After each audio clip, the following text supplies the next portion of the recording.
We know that the expansion is just around the corner, right? Tanks Mad, Dragonflight Legacy, and a path forward. Pre-patch reminders. Pre-patch is hitting this week, boys. It's on. Let's see what kind of reminders we need to take care of here with Soul So Breezy.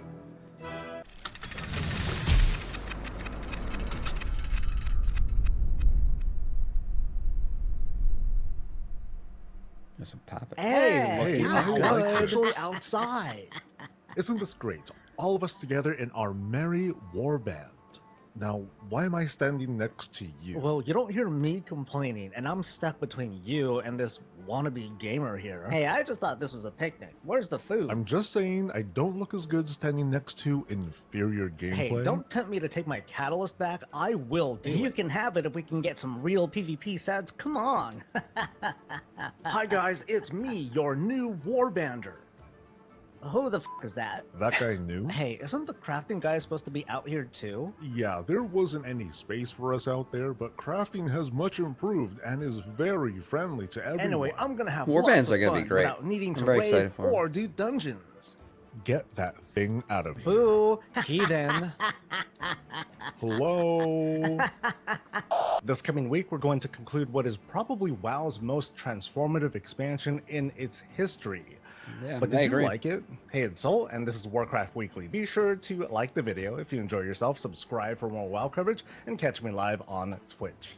With the War Speaking Within of transformative, I can almost guarantee the servers will be broken. The servers are going to break tomorrow, guys. Just be ready for that. patch coming next week, we need to clarify what it means when we say that Season 4 is going to end. The things that are for sure going away because they said so include the Awakened rotation. After this week, all the Dragonflight raids will be in this Awakened status, meaning that trying to get that Mythic Rock mount, it's going to be that much harder. Over in PvP Right. and Mythic Plus World, title cutoffs are happening just before the season ends. So, on Monday, the top Mythic Plus scores are going to be locked, so the titles can be passed out, but it will still be possible to get the achievement-based titles, as in, the Keystone Master and Keystone Hero, and the Portal unlocks. On Right. the PvP side, though, ratings will be closed, meaning that whatever your rating progression is, that's it. You're That's no it. longer going to be able to progress towards Official end of the season. Yeah, if you didn't realize that, guys, yeah, the season is ending. So whatever your rating is, those things are going to be locked in. So be ready for it. the gear sets PvP and your asses most off of the today. rewards.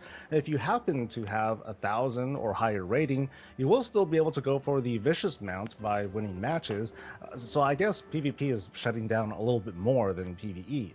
Unlike the end of Shadowlands, though, the FOMO isn't quite what it used to be. We can still complete the big old Dragonflight meta with no expiration date because, dude, no one should be denied a big old floofy dog. And despite the description, it appears that we can still progress towards completing the Awakened raid achievements until launch. Makes sense to me, seeing as how it's only now the rotation is going away. Also, Bullion bugged out this week, but it will continue to drop next week +1 as a makeup, and also until the War Within launch. Now, whether players can still collect the maximum amount of that Bullion per character after the War Within launches, that's still up in the air. I kind of doubt it because, boy, that would sure set a precedent with us expecting some sort of system to let us unlock all the weapon appearances from raids by the end of any expansion, and all you got to do is run your alts through a bunch of raid finders during the last month. So again, I doubt it. But as for a possible remix somewhere down the line to get all this stuff, yeah, sure, okay. Top tanks in the PvE space were Yeah, I could imagine that, yeah, they will do a remix going forward. There'll probably be more remixes. Now, whether or not it's a remix of Dragonflight, I don't know. I think they'd go further back than that when it comes to remixing expansion again. But overall, the remix event, it's ending, right? It's coming to an end soon. Got less than a month left of that thing. But I feel like it was a success. People seem to like it, and it was a fun little way to level up alts and get some transmog. fuming and tried to drag everyone into the fight. This week, the WoW team posted details on upcoming tank changes that amount to nerfs across the board. Here's the short summary, though. Resource generation... Before he gets into it, my opinion of it, I don't like it. I don't like it because, and a lot of people were like, well, I saw comments recently when I commented on this that, oh, Sam, you're basically being a bitch. Of course, tanks should need healers. The fact that tanks didn't need healers means the game was broken. And to that I say no, because Tanks overall, yes, we've had tanks in the past that they have their moment to shine where they do big DPS. But overall, a tank, what's fun to play about them is not that they're going to do big damage, because they're not. That's what DPS is going to do. It's not necessarily they're going to do big heals, because no, that's what healers are going to do. Tanks were about survivability. That's why you play a tank. You play a tank to go God mode and to survive things. You still need help to kill things, basically. You still need help to, kill bosses and do all kinds of shit. So the fact that a group was still needed was fine. People were like, oh, you didn't need a group anymore. That's not true. No, you still needed a group to do activities, but you were a surviving ball of death. You could survive anything. That was what it was about. And now we can't even do that. So what are tanks now? We can't self-heal properly. We can't damage mitigate properly. We can't really do DPS. What are we? Just an aggro stick, basically. That's it. And that's supposed to be fun. Come on. Self-healing and mitigation is going to go down by a bit. Meanwhile, health pools have already gone up, and the likes of the fortified effects are going to get nerfed, with, of You're a course, punching bag, more basically. tuning to happen over the next 2 months when Season 1 of The War Within begins. Success, if you want to call it that, is going to mean that tanks are going to take more auto-attack damage, but in a way that bigger attacks and tank busters aren't going to be a one-shot by comparison. Tanks aren't going to have a supermassive damage bubble that can't go away, or self-heals that'll take them from 10% all the way to full health and have it on demand. That sucks, but they man. I also play won't Blood be in a Decay. state where they're always at full life, and then suddenly they're at the verge of death. The intent is to curb the current state of tanks where their toolkit is just so powerful that they don't have to rely nearly as much on healers until they get crushed between this small window of vulnerability. That's Yeah, Blizzard did say that they're going to try to limit damage more to kind of even out the curve of damage, because we're going to take more damage. We'll see. Because they do have to tune things properly. Because if they leave them as they are right now, tanks are going to get bitch slapped, especially on some of these key weeks. It could be bad. Something that we for see some at of the these higher actors. end of keys, where the player solution is to utilize everyone's toolkits to chain stun or use powerful defensives. And, that's good gameplay and everything, but it's coordinated so well that it's arguably better to use a comp of 4 DPS characters and a tank and dump the healer altogether.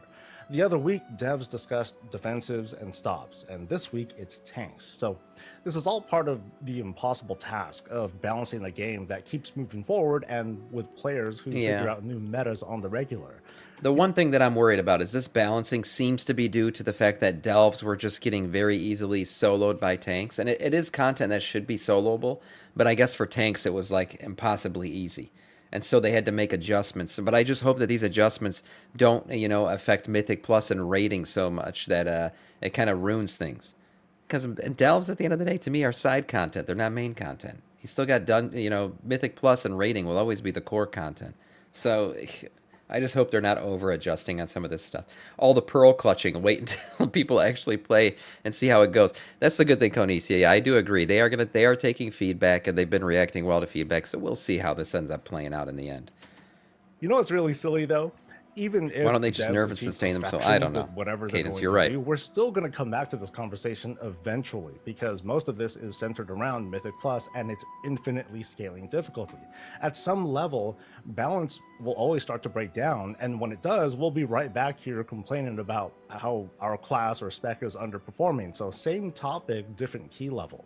But man, tanks were really pissed the other day, and the dooming was palpable. Like, oh my god, they would be like, oh my god, they're taking our fun. Tank population is on life support. It is. These were some really next level takes. I'm paraphrasing here, but one person's I mean, you got to be massively cocked. You got to be massively cocked to tank. We all know that. That's why I tank. Okay, first of all, but it takes away the fun of the tanking. That's what I'm saying. Like when you, even if you quest as a tank, the fun part was like pulling a massive amount of mobs and then trying to kill them. Now killing things wasn't as easy because you're a tank, but the survivability is what made tanks fun, and now they're taking that away. I don't know. said something to the effect of, the game needs tanks to be almost overpowered in order to be fun, because it's not fun to rely on a healer. Now, I got to be careful here, because I don't mean to tell you viewers what fun is supposed to be, but okay, the last I checked, this is a holy trinity sort of MMO where DPS deals the damage, the tank prevents the team from taking extra damage, and the healer just prevents death. Meanwhile, thanks to our very robust toolkits these days, we can do a bit of role crossing to off-heal, to control the battlefield, and everyone's got to make sure it's not stand in fire. As someone who's been main tanking like forever now, but only representing myself, of course, I felt pretty embarrassed seeing some of these folks just whining. Like, you'd think by now they'd You look. guys all bitching about how I tank Mythic Plus. Okay, I was taking my time trying to figure out the path and shit. And yeah, I was not pulling the entire room because I was getting a feel for how the heals and everything were working out. And mind you, this is current day mechanics, not what this is going to look like. This is going to be even worse. But what he's saying about tanks and in terms of the Holy Trinity, but I still think you need these things. I've never seen a tank go in and just tank a freaking plus 12 by himself because he can't be killed. You'll just sit there for hours. You will not get through it. You still need DPS, and because you need DPS, you still need healers. So the Holy Trinity still exists, but I don't know. Like I said, maybe I'm pearl clutching. Maybe we just gotta wait. Learn to take a hit. These are the obvious consequences of balancing. If the intent is to make healers feel good about their role, and part of that solution is to make healing feel more effective, then, you gotta have something to heal. Giving them a better DPS toolkit is not going to fix this problem. Unsurprisingly, nerfs are going to go towards that role that has a bit too easy of. Yeah, Cadence. Okay, I see what you're saying. I know that there's been that 4 DPS meta that's happened before, but here's the thing: you can't tune the game based on what people are doing in a plus 22. That's ridiculous. You're talking about like the top S tier of people doing a 1 tank 4 DPS run. That's ridiculous. If you're gonna try to tune based on that, then what are you doing? What about the other players? The 99.9% of your player base is going to take a hit because you're worried about that 0.1. They're always going to find ways to break the game. Really high level keys. Again, what's funny is that all this happened in the span And of that's true, Monarch. hours while the beta was down. Once testers actually played through the changes, I stopped seeing the complaints on social media. And now the feedback is definitely there, right? Reasonable takes like, okay, this and that pack, it's still doing too much damage that can't be crowd controlled, or this tank ability, it's not working right, that sort of thing. But the dooming, it just sort of vanished. If you were there when I first... Yeah, Necrotics, I agree. Like I said, maybe I'm being over dramatic. You got to wait and see how it tests out, see what it actually ends up being. It could even be that it's not going to be this. They're taking feedback right now from the PTR, so we'll wait. We'll see. I'm just saying how I feel about the initial, patch notes and what they said. Reacted to these changes, you might have thought I was crazy. We'd like paladins to have slightly more... We would like paladins to have slightly more self-healing, so we're increasing the power of Word of Glory. Yeah, smooth, Blizz. But in case you don't know me, my playstyle as a tank and Keystone Master in Heroic Raids is to actually mostly look at my raid frames and heal other people, because I'm fine. I tank with a healing trinket because it's fun. Seriously, go ahead. Look at my logs throughout most of Dragonflight where I do tons and tons of healings on others, where I'm like in the 99th percentile for off healing in raids as a tank. I'm 99 pro percentile on at being everything. A little bit crazy. I know what that feels Indirectly, like. I've been pointing this out for a while. Tanks are fine. Tanks are like a little bit too fine in Dragonflight. And this is a mid-level performer's take. And there's virtually no representation of the Keystone Master and Heroic level player out there on social media. And that's where we're at right now, but what do you think in general of what's happening here? Are tanks and healers in an okay place? If you've been testing, how does it feel? Because these changes might be coming as soon as next week, and even though measuring new expansion changes versus the final raid of an expansion is not going to give very useful feedback, but there will be feedback. Chronicles Volume 4 released this week, meaning it's time once again for our age-old tradition: keeping score between the factions, like who won this or that battle and who got the credit. The fourth book covers the Mist of Pandaria expansion all the way through Shadowlands, and it's actually split pretty evenly down the middle with regards to credit, except for a few clarifications. There's other tiny little reveals and answers to some of our lore questions, and I'm not going to cover too much here. Like, these aren't really spoilers, it's all known information, just a lot of some clarification. additional details. And besides, it's all Titan propaganda anyway. Can we really believe anything here? The new book refers to not 4 but 5 old gods. Right. So we have Yasiraj, assuming I'm pronouncing that right. We got Cthulhu and Nazoth and Yogg-Saron. And we got Frank, the old god who's just way too tired to deal with so much responsibility. I'm just kidding. It's more than likely going to be Xal'atath, which is kind of crazy I considering don't that think her so. lore started. There is going to be a fifth old god. That's confirmed, but I don't think it's Xal'atath at all. I think there's something else, maybe an old god that was destroyed at one point, maybe one that remained loyal to the void, because the current old gods, they really weren't anymore. They kind of just went off and did their own thing. But they're the fifth old god, yes, confirmed. Confirmed that it's Xal'atath? No, and I don't think it is actually. Started off as a, really mysterious yet She's a sexy harbinger, disembodied voice a inside a bringer of weapon, and things. it's been building up since Legion. You see, that's how you do it, Jailer. I'm gonna drop a few more random facts. Like I said, I want this part to be short. During Mist of Pandaria, specific credit is given to the Horde for the events in the Heart of Fear raid, and Alliance for the Terrace of Endless Spring. During the events of Warlords of Draenor, the Alliance went to Heimal while the Horde marched on Blackrock Foundry. And between the mock gra between Thrall and Garrosh, the Chronicle explicitly says that, quote, Garrosh placed no limitation on what weapons or skills could be called on in the heat of battle. He saw himself as the superior warrior and wanted there to be no question of his victory. Okay. Let's be honest, he kicked Thrall's ass. Thrall cheated, so he was a superior warrior. Garrosh did nothing wrong. I say that as an Alliance player. The guy tried to do his best to be a good Horde leader, and got fucked up by a cheater. Is Garrosh this Titan cheated. bias? Thrall cheated. Or did Thrall play a hand in writing this? And during the battle for Azeroth, the events that led to the Crucible of Storms They both raid cheated. is How did Garrosh cheat? Garrosh didn't cheat in that Makura. He was just beating the shit out of Thrall. a story centered around a He had an single imbued Horde weapon. champion. So Oh no, that wasn't with the duel with Thrall though. That was when he fought Cain Bloodhoof, right? Yeah. So yeah, that was not his fault. He didn't know that the weapon had poison on it. But with Thrall, no, it was freaking straight up. Man, he was fisticuffing him. He wasn't even using his weapon. So thanks, Horde, for pretty much kicking off the World Soul Saga. Now let's cut to the more recent timeline and take a brief look back at Dragonflight. I'm not going to be all that rigid here. I'm just going to come at this with the vibe of, just us, sort of sitting around, having some snacks and drinks, being like, dude, so Dragonflight, what'd y'all think? Eh. And I'm going to go first, of course. I feel like I can take Dragonflight and compare it to Mist of Pandaria and Legion kind of at the same time. And by that, I mean Dragonflight introduced some radical new stuff with dragon riding and a game world that's shaped unlike anything that we've had before and will forever change world building in the future. Yeah, It brought I us- think the systems and things that Dragonflight introduced are great going forward. I hope they continue going forward.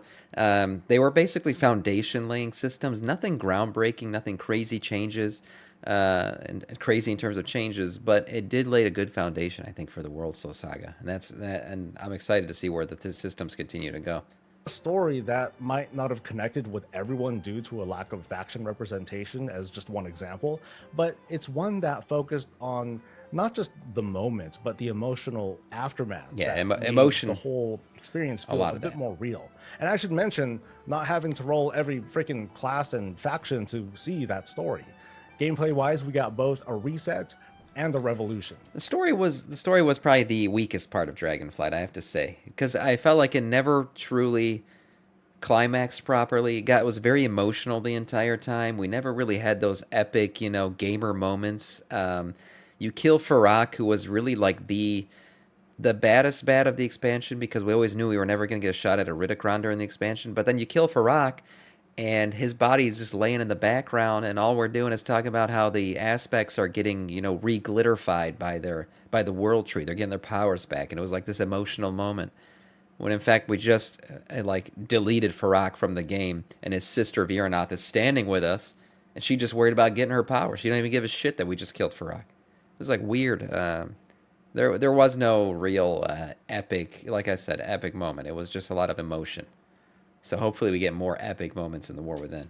Talent trees took it back from borrowed power, while we also got Dragonflight like the augmentation calm of before the a whole-ass storm. Yeah, good combat point. role in a mid-season patch. Tier is back, and it's easier to get than ever. Professions, they got turned upside down, with everyone being able to benefit from it way more than earlier expansions. Instead of these long-tail grinds that were designed or forced to last 6 to 8 months of like these daily logins, smaller patches is what we got, with more complete features in these smaller time frames. Folks who are visiting Dragonflight after it's over, Yeah, honestly, this last patch is the only one that kind of felt like it dragged on a little bit. But overall, I felt like the patch cadence for Dragonflight was pretty good. I felt like we usually got content as soon as the old content was starting to feel old. Again, this last patch may be a bit long in the tooth, but that's because we're at the end here. I just want the next expansion to start. It's starting early, so that's good. Um, but overall, I felt like they were releasing patches at a very good pace in Dragonflight. Have so many places to visit and things to collect and activities to do, except for the Researchers Under Fire event that still sucks. Dragonflight doesn't exactly deserve credit for everything, but it does happen to be an expansion where there were lots of philosophical changes and that started to blossom. The trading post could have happened at any time, but in response to players wanting cool rewards to always look forward to, almost like a loyalty bonus, Yeah. hey, here it is. Dragonflight. I think the trading post has been a great addition to the game. It's basically just been a an addition to your sub that you get that you don't have to pay for. It's an extra thing that you're getting for that $15 a month. So it's good. I thought the trading post was a great thing. Took steps towards acknowledging account-wide features and cross-faction gameplay, and they're about to dive straight in. Solo players who didn't want to get into groups to run dungeons, they could do that now, and soon they can do raids as well. The season concept is being even more embraced, and I know that's controversial with arguments that the seasonal reset risks to disrespect players' time and efforts and discourage players from making a long-time investment. But there are also counter-arguments that without seasons, it would be that much harder to motivate players to jump back in. And, Yeah. Don't we want more players to play? That's always going to be a debate, but no doubt this is our first step outside of the borrowed power era. Yeah, in a perfect world, obviously, we'd have players playing the MMO from the very beginning. You have people playing how they used to play vanilla and everything. But the truth is, we don't live in that kind of world anymore. So in the world we currently live in, the seasonal stuff is better. I've had many people ask me, like, hey, should I get into the game right now? The new season just started. And I always say, yeah, it's a good time because everything else before this is kind of irrelevant at this point. Now, the people who are playing and up to date in the game will always be able to, take off running quicker at the beginning of the season because they're geared out from the previous season. While somebody new who comes in, it's going to take a bit longer for them to get into it. But the good thing is they will get into it quickly because they only have to do the new stuff. They never have to go back and feel like they're soloing old content to catch up anymore, which is, I think, all in all, it's a good thing. No hoops to jump through, or forced campaigns to complete, or order hall progression, and all these forced rep grinds to get a certain thing and a Torghast to climb. We got right to just playing endgame at max level, with the new upgrade system for regular upgrades that, at least for me, it felt way better than gaining another little artifact level. And the lulls, while they're still there, they actually filled out, really hardcore. No one predicted a Plunderstorm or a Mop remix to come at the end That's of true. Dragonflight. And I don't see the World Soul Saga changing this pattern, but maybe down the line, maybe we can go back to 4 seasons of raids plus an Awakened for, a more full 2-year expansion because, sorry, we're not going to dodge the lull. In the meantime, I feel like I think we're going for shorter expansions. 3 seasons, shorter expansions, no Awakened raids anymore. I don't think they're going to do that again. And they said they want faster expansions to come out, so I don't think that's going to happen. In terms of the outside events, Plunderstorm and things like that, I thought they were great. They were great. They were a lot of fun. okay enough with moving on to some new story Bring back after Plunderstorm, I what agree. I believe is I'm about not even a 20-ish PvPer. months. But I'd love to have new developments that bring me back to the Dragon Isles for a visit. And this is going to sound weird, but Dragonflight's development maintained this sort of stability as opposed to having these highs and lows, these roller coasters of dissatisfaction and relief. So I guess what I'm talking about is how we would kind of suffer through Legion legendaries before the vendor came in late in the expansion, and grinding Azerite essences until we can learn them account wide. And then there was that corruption vendor whenever that finally came in. And Forgot about that. there's pulling the ripcord on covenant switching and the renown gates and waiting more than half a year for Pathfinder. Dragonflight did have issues, obviously, right? Like the story quests that were behind a really high renown level and taking their sweet time with Steady Fight, aka Pathfinder again. And there were dissatisfactions with people wanting a profession skill reset or uncapping crests and flight stones. There are always going to be certain dissatisfactions with outdoor content, and Research Under Fire really sucked. I'm saying it twice. And of course, there are other complaints. I guess the easy trap to fall into is that Dragonflight following the likes of BFA and Shadowlands. Oh, it's like, oh, that's why. That's why Dragonflight turned out to be reasonably successful, because those other expansions sucked. And maybe that's not wrong. It's just an opinion, but I could also say that Dragonflight is a reflection of lessons learned, and we should give credit where it's due. Consider this. What if Legion launched instead of Dragonflight, or I guess to be better, what if the exact Legion formula was about to launch in 2024? Like with how we feel these days about borrowed power, the and AP a profession grind system revolving around immediately destroying whatever we craft. He's right. It wouldn't be as well received. That's for sure. Times have changed, and I think the Legion mechanics and everything that came with Legion, the story would have been great. The story was good regardless, but the in-game mechanics we got in Legion, I don't know if the player base would be up for it today. And all of the alt and friendliness and the forced grind. Alts would be dead, yeah. So again, exactly. my opinion, Legion only got a pass back then because it was the first to do all of these things. And outside of, a possible Legion classic, we've moved on from that. Usually it takes a while for players to really look back and appreciate the expansions of the past, and it probably does for you too. I think I'm ready to judge though, or at least I'll stick my neck out there. I think this expansion is my favorite. I don't recall other expansions where I spent lots of time playing the game, but it wasn't raiding or it wasn't working towards raiding. It's like, hey, cool, I'm developing professions and making money and I'm zipping around for appearances. I went hard on the activities in Dragonflight, not because they had power, but because they had like cool looking things behind them. And I noticed that with my raid team that folks enjoyed themselves. And I could tell because they kept showing up and they kept rolling alts. The game's changed. I've changed. The guild has changed too. And now, for at least, everything seems pretty lined up. I'd love for you to share your own takes, though. No take is bad, and that's the show, I guess. So, yeah. Okay, so you folks who made it this far, all right, y'all the real ones, I love you. I appreciate you. And of course. I trust your input. So, again, real quick, look at this. What do you think? I did a sample product of a shirt that I want to release, and it's there, but I'm not fond of this. You can kind of hear it. I'm not fond of this iron-on print. It feels like it's going to end up like the original Wet Sword t-shirt, where the print on that, it's like totally starting to flake, and it's pretty gross. I have another sample coming. It's on the way that uses less print, like instead of white text, shirt? it's going That's to what be a shirt transparent. says. But I'd love a little bit of input on the shirts. And I guess this fun cup too. Yay, copium. Very simple design. I think this is going for like $10 or so. But anyway, let me know. No big deal. But oh my god, pre-patch next week. I'm gonna find out pretty soon. I can't wait for pre-patch. Transmog I collected, and that's gonna be super exciting. I also plan on having like a mini add-on video of stuff that should work day one of the pre-patch, but I'm gonna have an oversized version of that video out in time for the expansion. And you can also expect more profession guides to release as well. I'm on schedule to be done with all of them before launch, so stay tuned as those come out. And now let's thank folks. A big thanks to the folks on Twitch and Patreon for supporting the channel. And it has been such a while since we had a newcomer, Timo. Yes! Thank you so much for the help. Every little bit counts. And let's not forget about, of course, the algorithm squad. There we go. There it is. That's you. Give a shout over in the comments. Please hit the like button, subscribe for more WoW coverage. Catch me live on Twitch, and I'll see you in the pre-patch. Stay safe, stay healthy, and stay breezy. Dragonflight is good, but Legion is still a better expansion for me. I agree, Mallow. And really, it's because I feel like the story, for one. Legion Legendaries were great. Say what you want about the AP grind. It was the first time we were doing it, so it was fun. Pre-patch, pre-expansion, the Legion invasions and everything, amazing. Overall, I mean, Legion storytelling, raids, villains, it was good. It was good. You can't say it wasn't. But Dragonflight, I think, did the job it needed to do.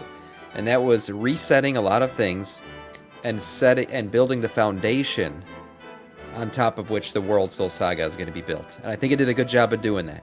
Retained some players, brought some people back, did the right things. Nothing too crazy, but just enough to set us up for what hopefully will be like a WoW renaissance. Really good years of WoW going forward. We'll have to wait and see.